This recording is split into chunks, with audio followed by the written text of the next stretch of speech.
Height भने डल्ले त्यो डल्लेको कानमा आएर खुस्स भन्ला कसले थाहा नै भयो र इन्द्राणी हेर्ने जातले हात उठाउनुहोस् त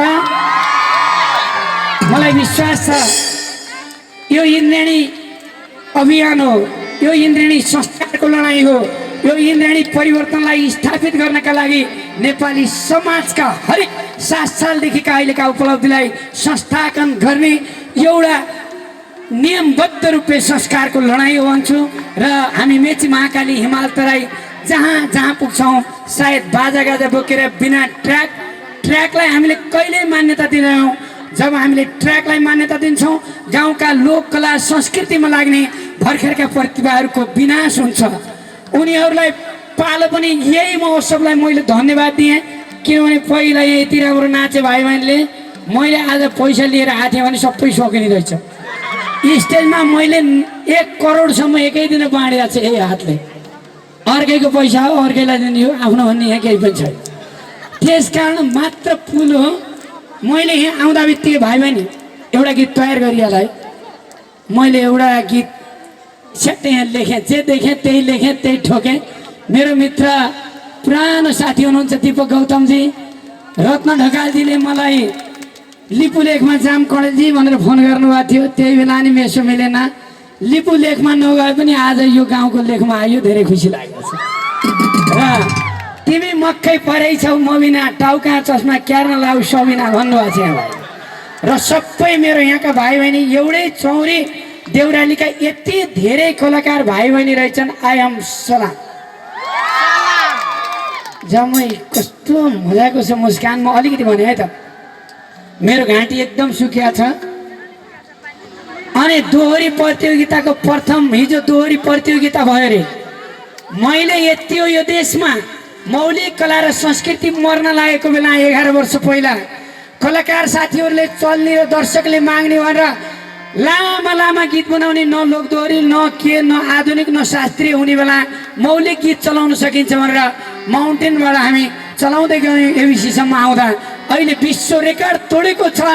यता क्यासेटमा गाएर प्रकाश सपुत बसन्त थापाजीहरूले गर्नुभएको छ भने त्यो काम यताबाट मौलिकतामा विश्वमा कसैले नभ्याउने गरी इन्द्राणीले ठोकेको छ।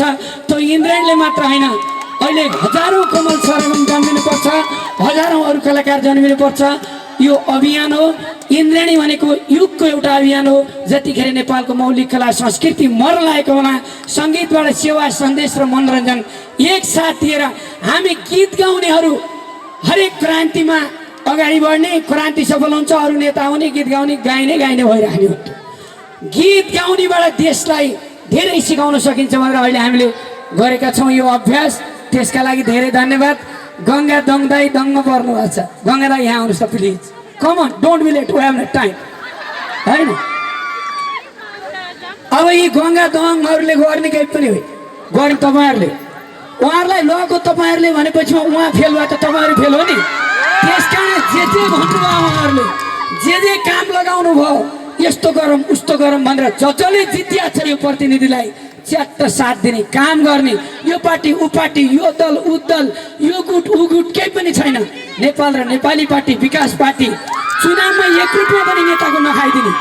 1 रुपियाँ खायो भने जनताले नेतालाई भ्रष्टाचारी बनाएको ठहर छ। केही पनि नखाने जब विकास गर्न लागे ठेकदारसँग कोहीसँग घुस खायो भने कालो मोर्चो लाएर बुढीलाई भेटाइदिने टक्क लाएर अनि कति राम्रो हुन्छ। अहिले प्राय नेतालाई बिगार्ने जनता हामी पनि हो जस्तो लाग्छ। ल जागिर पनि तैँले खुवाइदे खाना पनि तैँले दे पैसा पनि तैँले दे। बिचरा आफ्नै बुढी त छोडेर कति वर्ष भयो राजनीति गरेको कहाँबाट दिन्छ नेताहरूले। नेताले दिन त सुशासन हो। त्यस कारण नेतासँग हामीले के माग्ने कलाकारसँग के माग्ने मास्टरसँग के माग्ने यी चिज हामीसँग भित्र दिमागमा तखतामा हुनुपर्छ। मैले जे लेखेँ आखा यता मुस्कान मन परेको छ हेर मन्जु तिमीलाई जोरदार ताली ठोकै यता पुलिसको हाकिमलाई। जहिले पनि सङ्घर्ष उभिरहन्छ जहिले उसको लागि शान्ति यहाँ आउँदैन कहिले। यसले उसले दोषो लगाइरहन्छ जहिले पनि आफू गएपछि अर्कैलाई खराब भन्छ। हेर्नुहोस् अनि कहाँ पुलिसले शान्ति पाउने।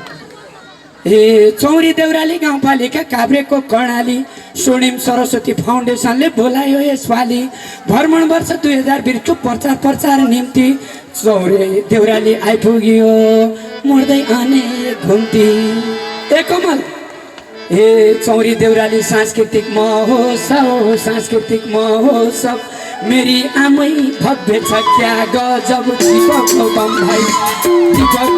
भाइ कत्रो मजा हजुरलाई दीपक गौतम भाइ कत्रो मेहनत हो भन्ने हजुरलाई हे प्रदेश नम्बर 3 का प्रदेश प्रमुख विष्णु प्रसाईसँग आउन पाउँदा कलाकार सब परेका छौँ दङ्ग सङ्घीय सांसद गङ्गा दोङसँग प्रदेशका रत्न ढकाल जनप्रतिनिधि गाउँ गाउँमा पुग्दा खुसी हुन्छ नेपाल हे दीननाथ गौतम यो ठाउँको अध्यक्ष यो ठाउँको विकास गर्नुहोस् 9 वार्डका गाउँको उपाध्यक्षज्यू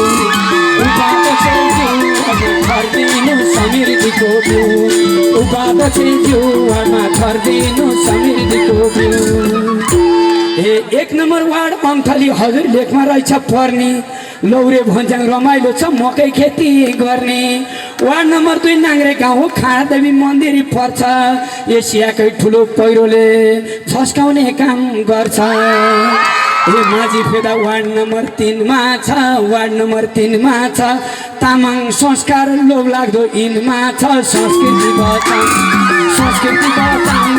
मनमाया सबैलाई नचाउँ संस्कृति बचाउँ मनमाया सबैलाई नचाउँ ए वार्ड नम्बर 4 घुर्सेनी शिवालय रहेछ हैसोन खानी परापूर्व कालमा बस्थे अरे कोलमा राजा रानी वार्ड नम्बर 5 पोखरी चौरी नेता र शहीदको गाउँ पूर्वको रोल्पा झैँ लाग्थ्यो उहिले यो ठाउँ वार्ड नम्बर 6 कार्तिके देउराली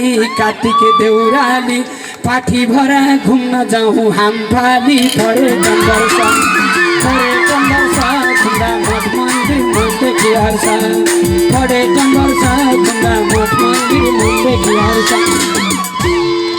हे 7 नम्बर वार्ड मादन कुण्डारी बाक्लो तामाङ बस्ती गुम्बा छन् सिँचाइ र पानी समस्या प्रशस्ति वार्ड नम्बर 8 बिर्ता देउराली अल्पसङ्ख्यक जाति माझी पर्जा पहरी लगायत 10 नाना भाँती अल्पसङ्ख्यक बसेको ठाउँतिर विकास धेरै गर्नुहोस् त्यही गाउँतिर लौना नेताजी छर्दिनु समृद्धिको बिउ लौना नेताजी त्यहाँ छर्दिनु समृद्धिको बिउ ए वार्ड नम्बर 9 गोठवानी हो पराई तामाङ बस्ती ल्यासे बेबुला राङ्दा ज्याब खुनुला ए वार्ड नम्बर 9 गोठवानी हो पराई तामाङ बस्ती उत्पादन कमीले यहाँ समस्या प्रशस्ति ए चौरी देउराली गाउँपालिका रहेछ विकट ठाउँमा कृषिजन्य उत्पादनमै जोड दिउँ है त्यो गाउँमा बाटो पिचो सिँचाइ होस्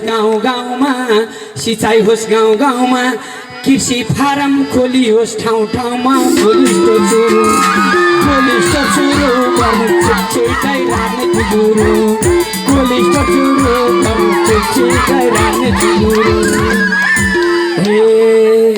ए जतातिर हेर हजुर नजर लाग्छ उहीमा त्यति लामो पाना मैले फ्यात्त फालेँ भुइँमा कसलाई नजर लगाऊ हो उभिएका यी दुईमा एउटी अलि ट्याम्मै मोटी एउटी रहेछन् लुरी हजुरहरू बस्नु भएको इन्द्रेणीलाई कुरी म भन्दिनँ इन्द्रेणीलाई अरू धेरै रहेछन् तर पनि राम्री मुस्कानवाली सही छन् ए डेमडुम बाजा मिलाएर बजाऊ है दर्शकहरूको हृदयमा सजाऊ है इन्द्रेणी टोली आज राम्रो भए बोलाउँछन् भोलि इन्द्रेणी टोली आज राम्रो भए बोलाउँछन् भोलि ए यतापट्टि मन्जु गौतम यिनको कपाल खैरो आउने यता मोरी यतापट्टि मन्जु गौतम यिनको कपाल खैरो यिनी शोभा त्रिपाठी हुन् माया थियो गहिरो ए यतापट्टि टिका सानो अर्के मन माया ए ज्योतिषीले कृष्ण राख्यो बसे दायाँ बायाँ ए नामै कृष्ण काम त्यस्तो भा छैन अझैसम्म मुरली पा छैन नामै